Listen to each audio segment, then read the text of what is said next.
अस्सलामुअलैकुम वरहमतुल्लाहि वबरकातुहू औज़ुबिल्लाहि मिनश्शैतानिर्रजीम बिस्मिल्लाहिर्रहमानिर्रहीम సూరా 4 అన్-నిసా 76-95 ఆయాతులు. అన్-నిసా అనగా స్త్రీలు. ఆయత్ నంబర్ 76. విశ్వసించిన వారు దైవ మార్గంలో పోరాడతారు, అవిశ్వాస వైఖరిని అవలంబించిన వారు దైవేతరుల మార్గంలో పోరాడతారు. కనుక ఓ విశ్వాసులారా, మీరు శైతాను స్నేహితులతో యుద్ధం చేయండి. శైతాను జిత్తులు అత్యంత బలహీనమైనవి. యుద్ధం చేయవలసిన పరిస్థితి ఒక విశ్వాసికి, అవిశ్వాసికి కూడా ఎదురవుతుంది. అయితే ఆ ఇరువురి యుద్ధ లక్ష్యాలలో భూమి ఆకాశాలంత వ్యత్యాసం ఉంటుంది. విశ్వాసి అల్లా కోసం పోరాడతాడు. కేవలం యుద్ధ ప్రాప్తి, రాజ్యాధికారం అతని లక్ష్యమై ఉండదు.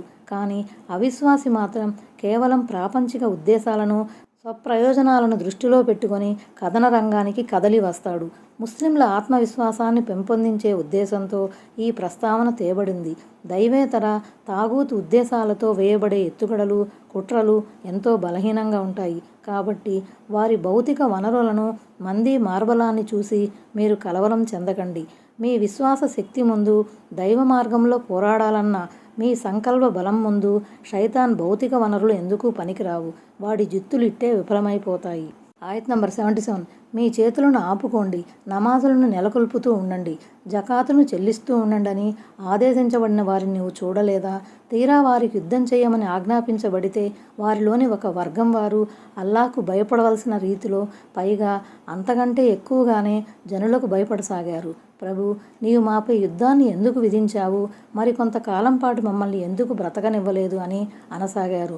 వారితో ఇలా చెప్పు: ప్రాపంచిక ప్రయోజనాలు బహు స్వల్పమైనవి. అల్లాహకు భయపడే వారికి పరలోకమే మేలైనది. మీకు అక్కడ ఒక చిన్న పీచు అంత అన్యాయం కూడా జరగదు. మక్కా నగరంలో ఉన్నప్పుడు ముస్లింలు సంఖ్యాపరంగా, ఆర్థికంగా బలహీనులు. శత్రువులను ఎదిరించే సామర్థ్యం వారి వద్ద లేదు. అందుకే యుద్ధం చేయాలని వారు అనుకుంటూ ఉన్నప్పటికీ వారిని యుద్ధం నుంచి ఆపటం జరిగింది. 2 విషయాల గురించి వారికి తాకీదు చేయబడింది. 1. తిరస్కారుల దౌర్జన్యాలను సహన స్థైర్యాలతో ఓర్చుకోవాలి, మన్నింపుల వైఖరితో మసలుకోవాలి. 2. అల్లాహతో పటిష్టమైన సంబంధాన్ని, సంప్రదింపులను కలిగి ఉండటం కోసం నమాజ్, జకాత్ మరియు ఇతర ఆరాధనలు గట్టిగా ఆచరిస్తూ ఉండాలి. అయితే మక్కా నుండి మదీనాకు ప్రస్థానం చేసి మదీనాలో ముస్లింలు ఒక శక్తిగా ఉద్భవించిన తర్వాత శత్రువును ఎదిరించి పోరాడేందుకు వారికి అనుమతి ఇవ్వబడింది. తీరా యుద్ధం కొరకు అనుమతి ఇవ్వబడిన తర్వాత ముస్లింలలోని కొందరు బలహీనతను, అధైర్యాన్ని కనబర్చారు. అప్పుడు అల్లాహ్ ఈ ఆయతును అవతరింపజేసి, ఒకప్పుడు మీరు మక్కా నగరంలో ఉన్నప్పుడు శత్రువుతో యుద్ధం చేస్తామని గొప్పలు చెప్పుకునేవారు. తీరా మీ కోరిక మేరకు యుద్ధం విధించబడితే ఇప్పుడు ఎందుకు భయపడుతున్నారని ప్రశ్నిస్తున్నాడు. ఈ ఆయతు మొదట్లో మీ చేతులను ఆపుకోండి అంటే యుద్ధం చేయకండి అని ఆజ్ఞాపించబడింది. కొంతమంది ఈ వాక్యానికి వక్ర భాష్యం చెబుతూ నమాజు స్థితిలో రుకూ నుంచి లేచి నిలబడే సమయంలో రఫే యదైన్ చేయరాదు అని అభిప్రాయపడ్డారు. ఇది సంకుచిత దృష్టితో చేయబడిన తప్పుడు అన్వయింపు తప్ప మరేమీ కాదు. ఇలా అభిప్రాయపడి వారు దివ్య ఖురాన్లోని ఆయతును, దాని అర్థాన్ని మార్చే దుస్సాహసానికి ఒడిగట్టారు. ఈ రకమైన తుచ్చమైన ప్రయత్నం ఒక ముస్లిం విద్వాంసునికి ఎంతమాత్రం శోభించదని వారు తెలుసుకోవాలి. దైవం మన్నించుగాక. మరి కొన్నాళ్ల పాటు యుద్ధాన్ని ఎందుకు ఆపి ఉంచలేదన్న భావంలో కూడా దీన్ని తర్జుమా చేయవచ్చు. అజలిన్ కరీబ్ అంటే మృత్యువు లేదా జిహాద్ విధి అయ్యే గడువు అని భావం. ఆయత్ నంబర్ 78. మీరెక్కడ ఉన్నా సరే మృత్యు మిమ్మల్ని కబళిస్తుంది. ఆఖరికి మీరు పటిష్టమైన కోటల్లో ఉన్నా సరే అది మిమ్మల్ని వదలదు. వారికి ఏదైనా మంచి జరిగితే ఇది అల్లా తరపున లభించింది అని అంటారు. అదే వారికి ఏదైనా కీడు కలిగితే ఇదంతా నీ మూలంగానే జరిగిందని నిందిస్తారు. ఇవన్నీ వాస్తవానికి అల్లా తరపునని సంభవించాయని ఓ ప్రవక్త వారికి తెలియజేయి. అసలు వీరికి ఏమైపోయింది? ఏ విషయాన్ని కూడా వీరు బొత్తిగా అర్థం చేసుకోరే. ప్రాపంచిక జీవితం పట్ల మక్కువ పెంచుకొని మరణం నుండి పారిపోవాలనుకునే బలహీన ముస్లింలను ఉద్దేశించి ఈ ఉపదేశం చేయబడింది. ఈ ప్రాపంచిక జీవితం నశించిపోయేది. ఇందలి సుఖాలు కూడా తాత్కాలికమైనవే. మరికొంత గడువు ప్రసాదించమని మీరు విన్నవించుకుంటున్నారు. కానీ పరలోకంలో మీకు లభించే సుఖభోగాలు వీటికన్నా ఎన్నో రెట్లు మేలైనవని, శాశ్వతమైనవని మరువకండి.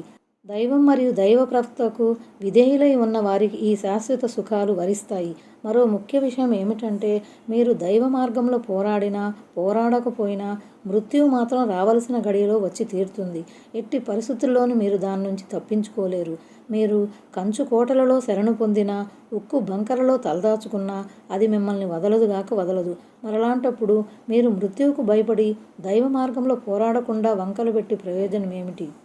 గమనార్హ విషయం, కొంతమంది ముస్లింలు స్వతహా యుద్ధం అంటే భయం వల్ల అలా అన్నారే గాని నిజంగా వారు అవిశ్వాసులు కారు. అందువల్ల అల్లా వారిలోని ఈ దౌర్బల్యాన్ని క్షమించాడు. అంతేకాదు, అత్యంత బలమైన నిదర్శనాల ద్వారా వారి మనోబలాన్ని పెంచాడు. ఇక్కడి నుంచి మళ్ళీ కపటుల ప్రస్తావన మొదలైంది. గత సమాజాలలోని తిరస్కారులు పలికిన కృతజ్ఞతాపూర్వకమైన మాటలే వీరు కూడా పలికారు. ఉదాహరణకు, లాభం చేకూరితే కలిమి, అహోరాత్పత్తులు, సిరి సంపదలు, సంతానోత్పత్తి మొదలైనవి పుష్కలంగా లభిస్తే అది దైవ కృప వల్ల చేకూరిందని, నష్టం వాటిలతో కరువు, కాటకాలు, లేమి, ప్రకృతి వైపరీత్యాలు లాంటివి వస్తే ఓ మహమ్మద్ అది నీ మూలంగానే వాటిల్లందని చెప్పసాగారు. అంటే నీ ధర్మాన్ని అవలంబించడం వల్లనే మాకు ఆపదలు వచ్చాయని నిందించేవారు. దైవ ప్రవక్త మూసా అలైహిస్సలాం పట్ల కూడా గతంలో ఇలాగే జరిగింది. అందుకే అల్లా ఫిరౌన్ జాతి ప్రజలనుద్దేశించి ఇలా సెలవిచ్చాడు. మరి వారికేదైనా మేలు కలిగితే ఇది మాకు కలగవలసినదే, ఇది మా హక్కు అని అంటారు. అదే వారికేదైనా కీడు కలిగితే మూసా అతని అనుయాయుల అపశకునం వల్ల ఈ దుర్గతి పట్టిందని నిందిస్తాడు. సూరా అల్-అరాఫ్ 131. మేలు జరిగినా కీడు జరిగినా అంతా దైవం తరపుననే జరుగుతుందన్న విషయం వీరికి అర్థం కాదేమిటి? అసలు విషయం ఏమిటంటే, తమ అవగాహన లోపం వల్ల, అజ్ఞాన వైఖరి కారణంగా, దురాగతాల మూలంగా వారి హృదయ కవాటాలు మూసుకుపోయాయి. మంచి చెడుల విచక్షణా జ్ఞానం వారిలో క్షీణించింది. ఆయత్ నంబర్ 79. నీకు ఏ మంచి జరిగినా అది అల్లా తరపు నుంచే జరుగుతుంది. నీకు ఏదైనా చెడు జరిగితే అది నీ స్వయంకృతమే. ఓ మహమ్మద్, మేము నిన్ను సమస్త జనులకు సందేశం అందజేసేవానిగా చేసి పంపాము. దీనికి సాక్షిగా అల్లా చాలు. నీకు ఏ మంచి జరిగినా అది దైవకృప మాత్రమేనని తెలుసుకో. నీ సత్కార్యాలకు ప్రతిఫలంగా మాత్రం కాదు. ఎందుకంటే నీకు సత్కార్యాలు చేసే సద్బుద్ధి కలిగినా ఆ సద్బుద్ధి కూడా దైవ ప్రసాదితమేనని మరువబోకు. అదీగాక దైవానుగ్రహాలు, వరాలు ఎంత విస్తారంగా ఉన్నాయంటే వాటి ముందు మనిషి చేసే ఆరాధనలు, ఉపాసనలు ఏమాత్రం లెక్కలోకి రావు. అందుకే ఒకసారి మహనీయ ముహమ్మద్ సల్లల్లాహు అలైహి వసల్లం ఏమన్నారంటే, ఏ వ్యక్తి స్వర్గంలో ప్రవేశించినా దైవ కారుణ్యం వల్లనే ప్రవేశిస్తాడు, అతని సత్కార్యాల వల్ల కాదు. ఇది విన్న ఆయన సల్లల్లాహు అలైహి వసల్లం ప్రియ శిష్యులు, ఓ దైవ ప్రవక్త, తమరు కూడా దైవ కారుణ్యం లేకుండా స్వర్గంలో ప్రవేశించలేరా అని ప్రశ్నించగా, అవును, అల్లా నన్ను తన కారుణ్య ఛాయలోకి తీసుకోనంత వరకు నేను సైతం స్వర్గంలోకి వెళ్ళలేనని ఆయన సల్లల్లాహు అలైహి వసల్లం విశదీకరించారు. మనిషికి వాటిల్లే కీడు కూడా దైవాజ్ఞతోనే సంభవించినప్పటికీ దాని వెనుక మనిషి స్వయంకృతం ఏదో ఒకటి ఉంటుంది. అందుకే అది నీ స్వయంకృతమే అనగా నీ పాపాలకు, తప్పులకు ఫలితమే అని చెప్పబడింది. ఈ మాటే దివ్య ఖురాన్లో మరో చోట ఈ విధంగా అనబడింది. మీపైకి ఏ ఆపద వచ్చినా అది మీ కర్మల ఫలితమై ఉంటుంది. పోతే ఎన్నో పొరపాట్లను ఆయన ఇట్టే మన్నించేస్తుంటాడు. సూరా అష్-షురా 30. ఆయత్ నంబర్ 80. ఈ ప్రవక్త సల్లల్లాహు అలైహి వసల్లంకు విధేయత చూపినవాడు అల్లాహ్కు విధేయత చూపినట్లే. మరెవరైతే విముఖత చూపుతారో వారిపై మేము నిన్ను కావలివానిగా చేసి పంపలేదు. ఆయత్ నంబర్ 81. తాము విధేయత చూపుతున్నట్లు వారు నీ ముందర ప్రకటిస్తారు. కానీ నీ దగ్గర నుంచి వెళ్ళిపోయిన తర్వాత వారిలోని ఒక వర్గం వారు రాత్రి వేళల్లో సమావేశమై తాము చెప్పిన దానికి వ్యతిరేకంగా మంతనాలు జరుపుతారు. రాత్రిపూట వారు జరిపే రహస్య మంతనాలను అల్లా నమోదు చేసుకుంటున్నాడు. కనుక ఓ ముహమ్మద్, వారిని పట్టించుకోకు. అల్లా పైన ఆధారపడి ఉండు. కార్యసాధనకై అల్లాహే చాలు. అంటే ఈ కపటుల నీ ముందు వెల్లడించిన విషయానికి వ్యతిరేకంగా రాత్రి వేళలో సమావేశమై కుట్రలు పన్నుతారు. వారు మీ శ్రేయోభిలాషులు కానే కారు. అందుచేత వారిని లెక్క చేయకు. వారి మాటలు, వారు పన్నే కుయుక్తులు నీకేమాత్రం హాని కలిగించలేవు. నువ్వు అల్లాహ్నే నమ్ముకో. ఎందుకంటే నీ కార్యక్రమములను నెరవేర్చేవాడు, అవిశ్వాసుల కుతంత్రాలను తిప్పికొట్టేవాడు అల్లాహ్ మాత్రమే. ఆయత్ నంబర్ 82. ఏమిటి, వారు ఖురాన్ గురించి యోచన చేయరా? ఒకవేళ ఇది గనక అల్లా తరపు నుంచి గాక ఇంకొకరి తరపు నుంచి వచ్చి ఉంటే అందులో వారికి ఎంతో వైరుధ్యం కనపడేది. దివ్య ఖురాన్ ద్వారా సన్మార్గం పొందేందుకు అందలి వాక్యాలపై యోచన చేయటం అవసరమని ఇందులో గుర్తు చేయబడింది. యోచన చింతన చేయటం వల్ల విషయం ప్రస్ఫుటం అవుతుంది. ఈ గ్రంథం దైవ గ్రంథమని, సత్యబద్ధమైన గ్రంథమని చెప్పడానికి ఒక ప్రమాణం పేర్కొనబడింది. అదేమంటే, ఒకవేళ ఇదే గనక అవిశ్వాసులు తలపోస్తున్నట్లుగా మానవ కల్పిత ప్రవచనమై ఉంటే అందరి అంశాలలోనూ, అది ఉదాహరించిన వివిధ వృత్తాంతాలలోనూ వైరుధ్యం ఉండేది. ఎందుకంటే ఇదో సంక్షిప్త పుస్తకం కానే కాదు, సమగ్రమైన సవివరమైన గ్రంథం. ఇందలి ప్రతి భాగం, ప్రతి కాండం విశిష్టంగా, అపురూపంగా ఉంది.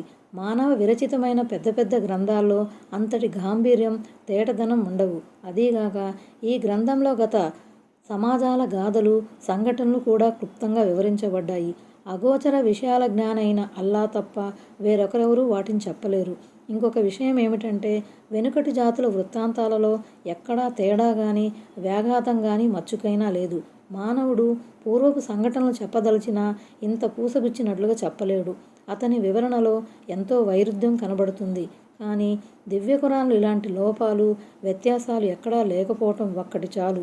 అది దైవ ప్రోక్తమని, ప్రక్షిప్తాలకు లోను కాని పవిత్ర గ్రంథమని, అల్లా తన దూత ద్వారా తన అంతిమ ప్రవక్త ముహమ్మద్ సల్లల్లాహు అలైహి వసల్లం వద్దకు పంపిన సందేశమని చెప్పడానికి.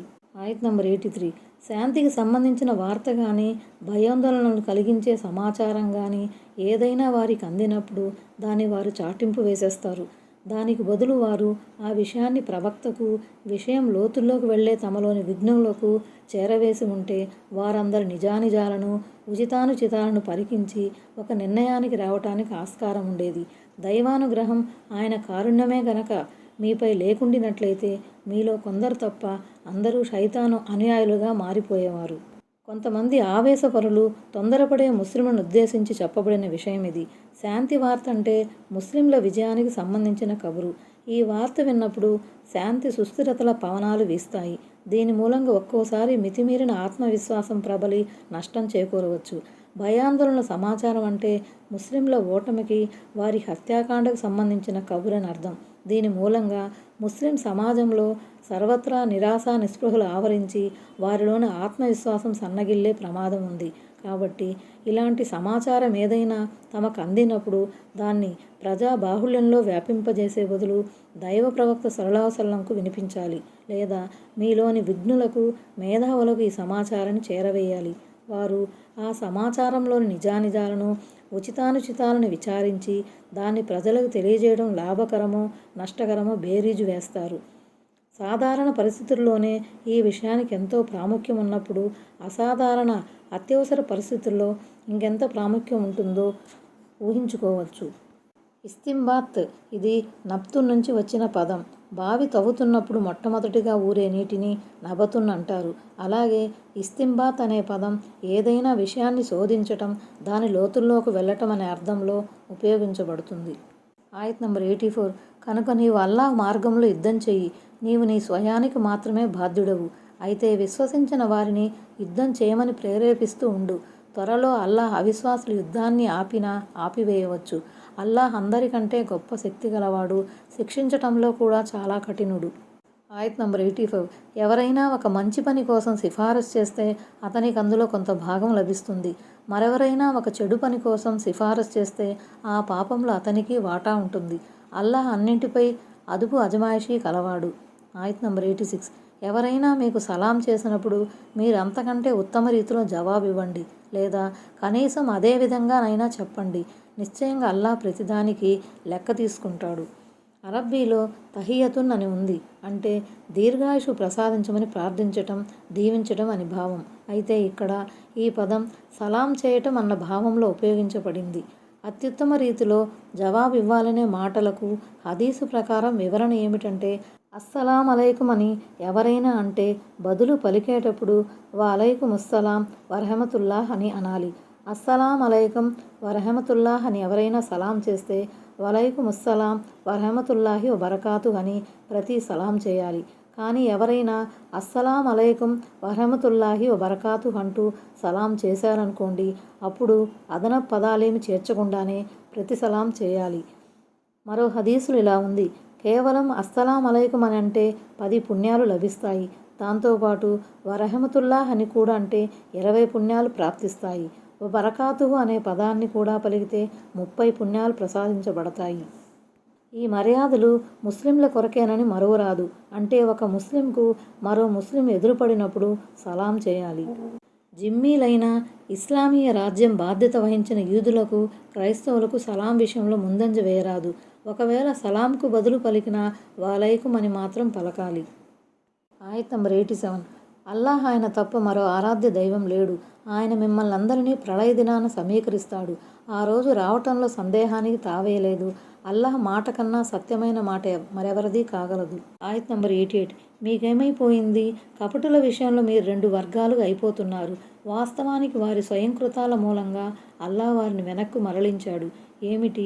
అల్లాహ్ సన్మార్గం నుంచి తప్పించిన వారిని మీరు సన్మార్గానికి తీసుకురాదలుస్తున్నారా? అల్లాహ్ అపమార్గం పట్టించిన వారి కోసం నీవు ఎన్నటికీ ఏ మార్గం కనుగొనలేవు సుమా. అంటే కపటుల వ్యవహారంలో అసలు మీ మధ్య ద్వంద్వాభిప్రాయానికి తావు కలగకుండా ఉండాల్సింది. ఇక్కడ కపటులంటే ఉహూద్ యుద్ధ సందర్భంగా మదీనా నుంచి కొంత దూరం వచ్చి తమ మాటకు విలువ ఇవ్వలేదన్న సాకుతో మార్గ మధ్యం నుంచే వెనక్కి తిరిగిన వారని భావం. ఆ కపటుల విషయంలో ముస్లింల మధ్య 2 వర్గాలు ఏర్పడ్డాయి. వారిలో ఒక వర్గం వారు కపటులతో సైతం యుద్ధం చేయాలని కోరగా, రెండవ వర్గం వారు పరిస్థితుల స్వరూపం దృష్ట్యా అలా చేయటం సముచితం కాదని అభిప్రాయపడ్డారు. కసబు అంటే వారు చేజేతులా మూట కట్టుకున్న పాపం అని అర్థం. అంటే దైవ ప్రవక్త సల్లల్లాహు అలైహి వసల్లం ఎడల వాళ్ల వైర వైఖరి మరియు ధర్మయుద్ధం పట్ల వైముఖ్య ధోరణి అని భావం. అర్కసహుం అనగా వెనక్కి మరలించటం. అంటే ఏ తిరస్కారం, మార్గ విహీనతల్లో నుంచి వారు వచ్చారో మళ్ళీ అందులోకే వారిని నెట్టివేశాడు. లేక వారి తిరస్కారం, మార్గ విహీనత మూలంగా వారిని వినాశం పాలు చేశాడని కూడా దాని భావం కావచ్చు. నిరంతర ధిక్కార వైఖరి, వైర స్వభావం మూలంగా అల్లాహ్ ఎవరి హృదయాలకైతే సీలు వేస్తాడో వారికి ఎవరూ సన్మార్గం చూపలేరు. ఆయత్ నంబర్ 89. తాము అవిశ్వాసులు ఉన్నట్లే మీరు కూడా అవిశ్వాస వైఖరిని అవలంబించి ఆ పైన అందరూ ఒకేలాగా అయిపోవాలన్నది వారి ఆకాంక్ష.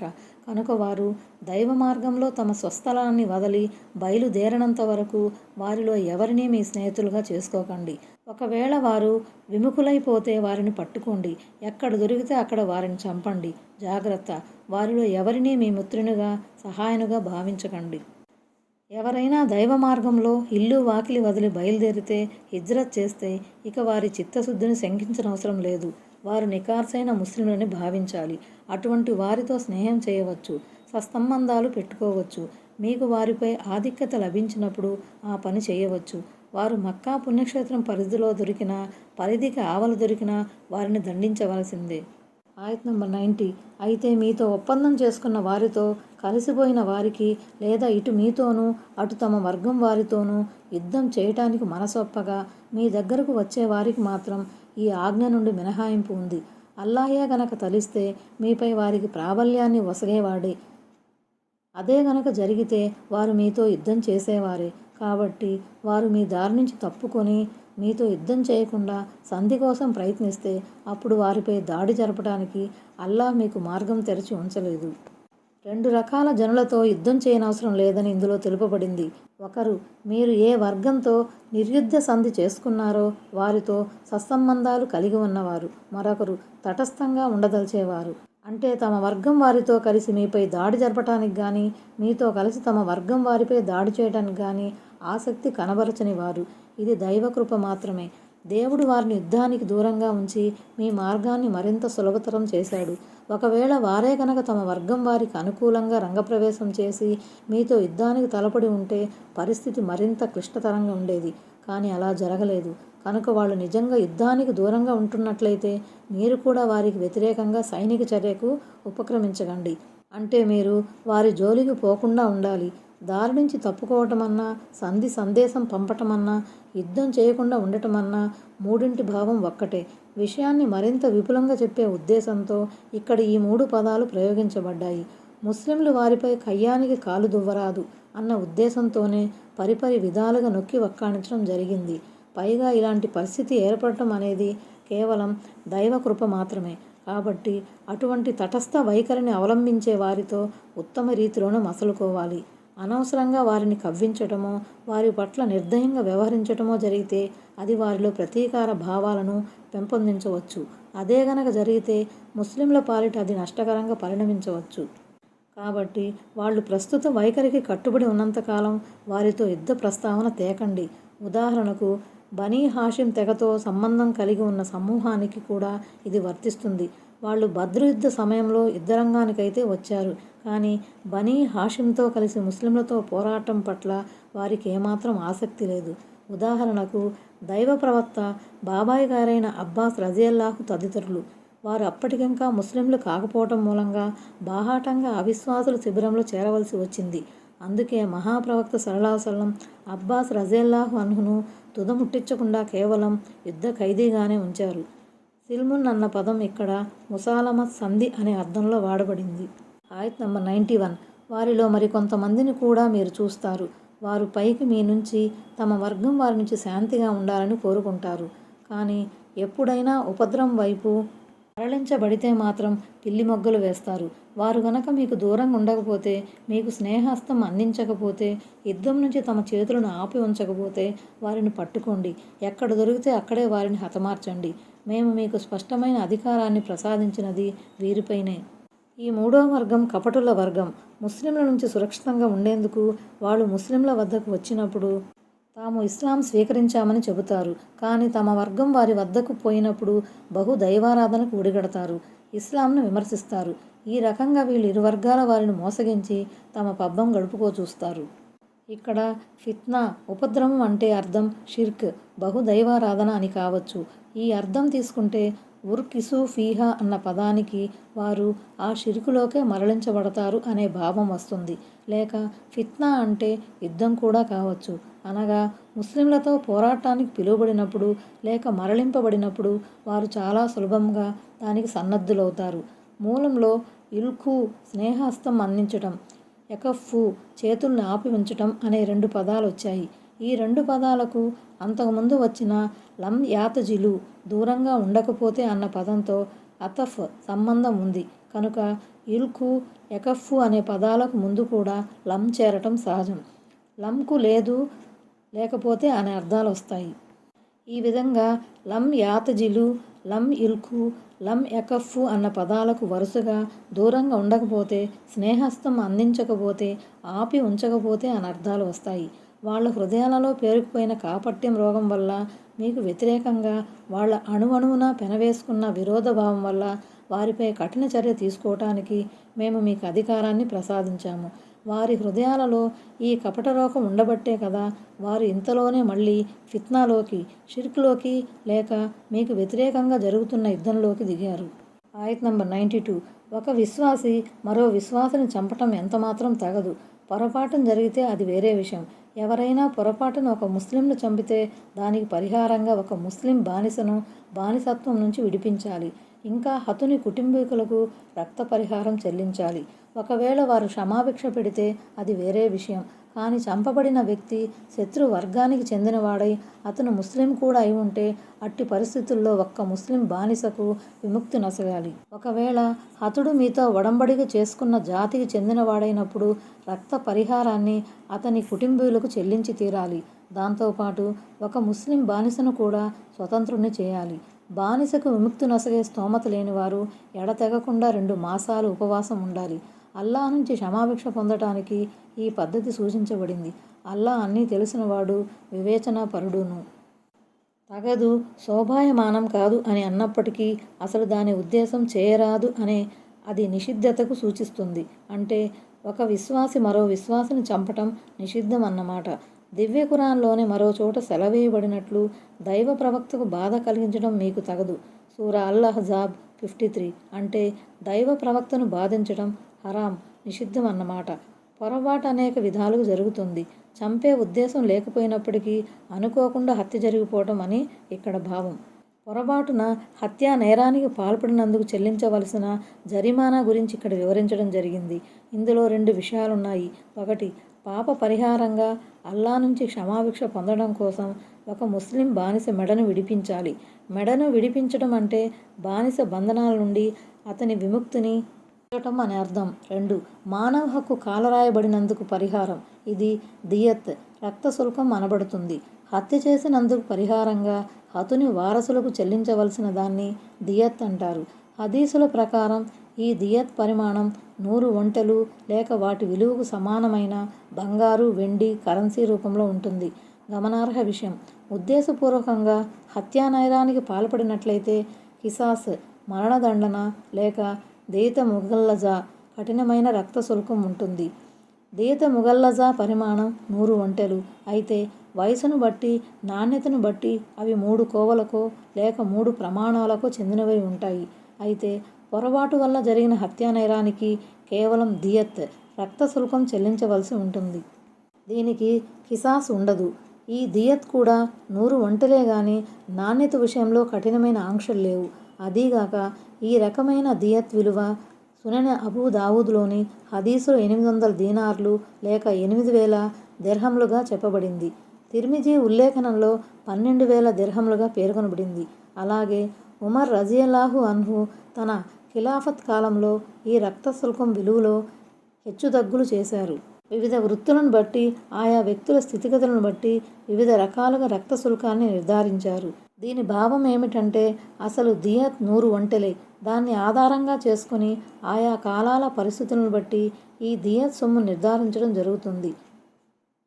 ఈ వాక్యంలో క్షమించి వదిలిపెట్టడం అనేది క్షమాభిక్షగా, దానధర్మంగా అభివర్ణించబడింది. అంటే ఈ మన్నింపుల వైఖరిని ప్రోత్సహించాలని దీని ఉద్దేశం. హతుడు శత్రువర్గానికి చెందిన ముస్లిం అయినప్పుడు రక్త శుల్కం దియత్ చెల్లించవలసిన అవసరం లేదు. ఎందుకంటే ఆ రక్త శుల్కానికి వారసులు శత్రువర్గానికి చెందిన అవిశ్వాసులవుతారు. వారు ముస్లిం రక్త శుల్కానికి హక్కుదారులు కాజాలరు. మరికొంతమంది దీనికి చెప్పిన కారణం ఏమంటే ఈ రకమైన ముస్లింలు ఇస్లాం స్వీకరించిన మీదట అత్యంత కీలకమైన హిజ్రత్ వలస చేయలేదు. మరి చూడబోతే ఆనాడు హిజ్రత్కు సంబంధించి చాలా గట్టిగా తాకీదు చేయబడింది. వారిలోని ఈ వెలితి మూలంగా వారి హత్య అంత తీవ్రమైన విషయంగా పరిగణించబడలేదు. ఇది మూడవ పరిస్థితి. మొదటి పరిస్థితిలో మాదిరిగానే ఇందులోనూ అదే పరిహారం, అదే రక్త శుల్కం దియత్ చెల్లించవలసి ఉంటుంది. హతుడు జిమ్మీ అయినప్పుడు ముస్లింకు చెల్లించే రక్త శుల్కంలో సగం సొమ్ము చెల్లించవలసి ఉంటుందని కొంతమంది వ్యాఖ్యాతలు అభిప్రాయపడ్డారు. ఎందుకంటే అవిశ్వాసికి ఇవ్వబడే దియత్ ముస్లింకు ఇవ్వబడే దియత్లో సగభాగం అయి ఉంటుందని హదీసులో ఉంది. కానీ ఈ మూడవ పరిస్థితిలో కూడా ముస్లిం హతుని గురించే చెప్పబడిందన్నది నిజమని తోస్తుంది. అంటే ఒక మెడను విడిపించే స్తోమత లేనప్పుడు మొదటి మరియు మూడవ పరిస్థితుల్లో దియత్ రక్త శుల్కం చెల్లించడంతో పాటు నిరాఘాటంగా నాగా లేకుండా 2 మాసాల పాటు ఉపవాసం పాటించడం అనివార్యం. అదే అతని ప్రాయశ్చిత్తానికి మార్గం. ఒకవేళ మధ్యలో నాగా వస్తే మళ్ళీ మొదటి నుంచి ఉపవాసం మొదలెట్టి 2 నెలల పాటు పూర్తి చేయవలసి ఉంటుంది. అయితే షరీయత్ పరమైన కారణం వల్ల నాగా వస్తే అట్టి పరిస్థితుల్లో మళ్ళీ మొదటి నుంచి ఉపవాసం ఉండనవసరం లేదు.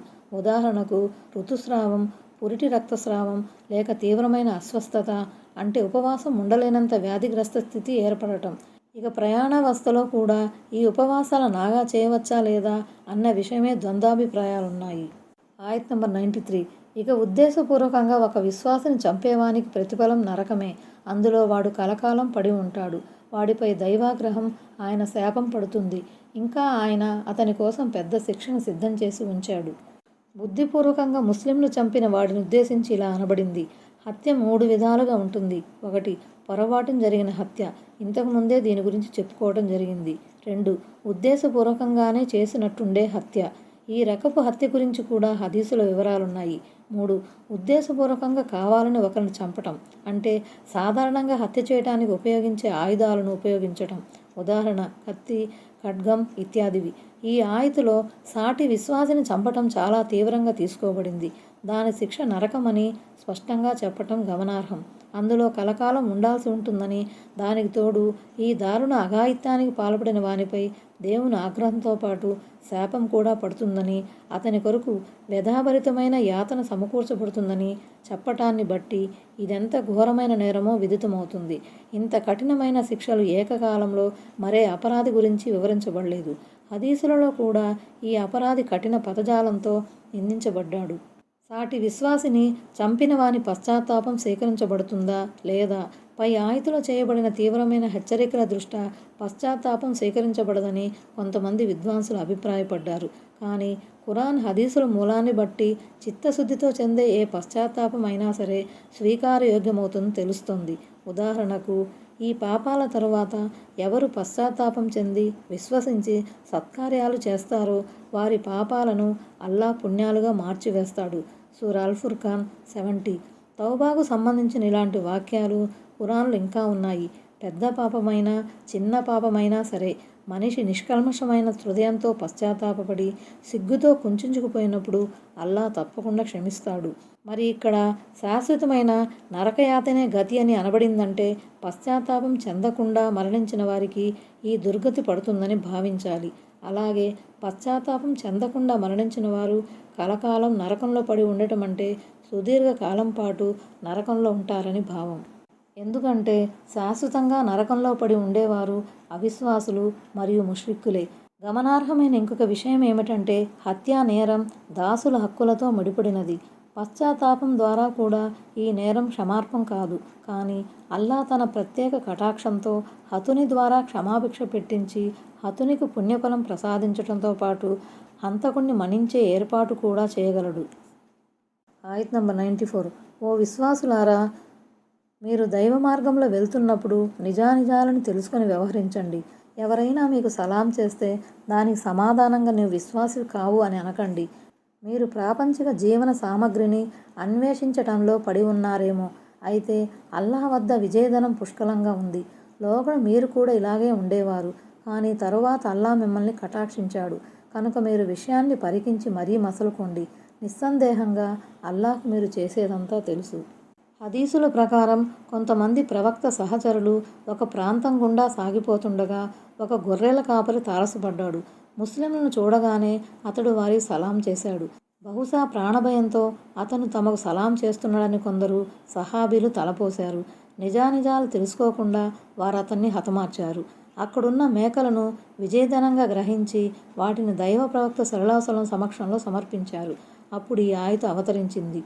కొన్ని ఉల్లేఖనాలలో మహాప్రవక్త సల్లల్లాహు అలైహి వసల్లం కూడా తన సహచరులను మందలించారని ఉంది.